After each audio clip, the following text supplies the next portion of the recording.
Welcome back to Morning Joe. Joining us now, politics writer for the Toledo Blade, Liz Skalka. She covered President Trump's visit to Ohio yesterday, which included a visit to a Whirlpool factory. Liz, great to have you with us.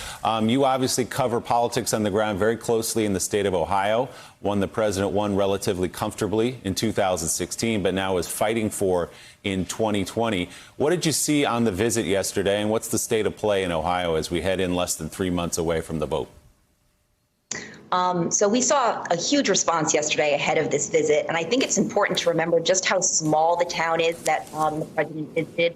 Clyde, Ohio, not a major city. This is the first time a sitting president has visited there since 1912. So this was a really big deal for the people who live there, regardless of your political affiliation. If you're driving there from Toledo, which is the closest big city, you will see a lot of Trump signs. There was a huge motorcade yesterday, many kids, people urging him to finish the wall. So it was a crowd that was very amped for the president yesterday. And so, the state of play in Ohio, we have a lot of polls telling us that this is an extraordinarily close race between Donald Trump and Joe Biden in Ohio. The race is definitely shaping up to be competitive for 2020, but you wouldn't necessarily believe that after seeing this scene yesterday. Are voters in Ohio voting the way so many people will, the way you talk to them about not just the health effects of the coronavirus, but of the economic effects? Is that the sort of one and center issue top of mind for everybody there? It is. This has been just such a tough year for Ohioans. Between our pandemic, we've lost 3,500 Ohioans. In the month of April alone, we lost 100,000 manufacturing jobs. We gained a lot of them back.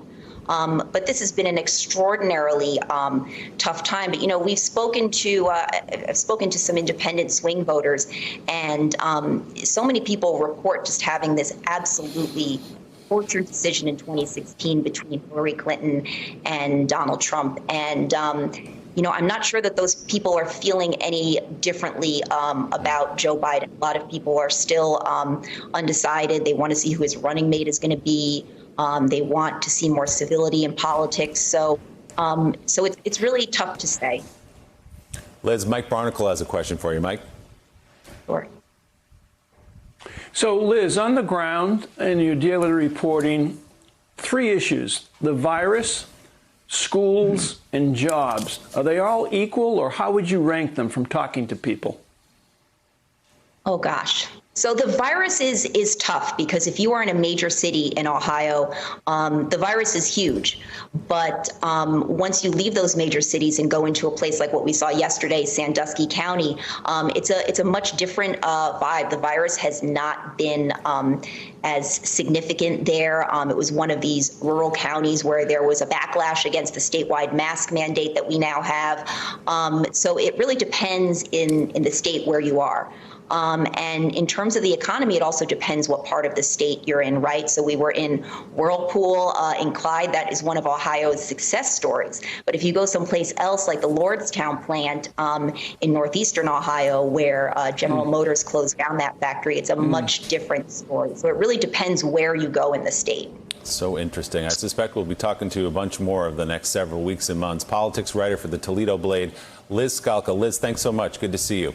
In a move. Thanks for checking out MSNBC on YouTube, and make sure you subscribe to stay up to date on the day's biggest stories. And you can click on any of the videos around us to watch more from Morning Joe and MSNBC. Thanks so much for watching.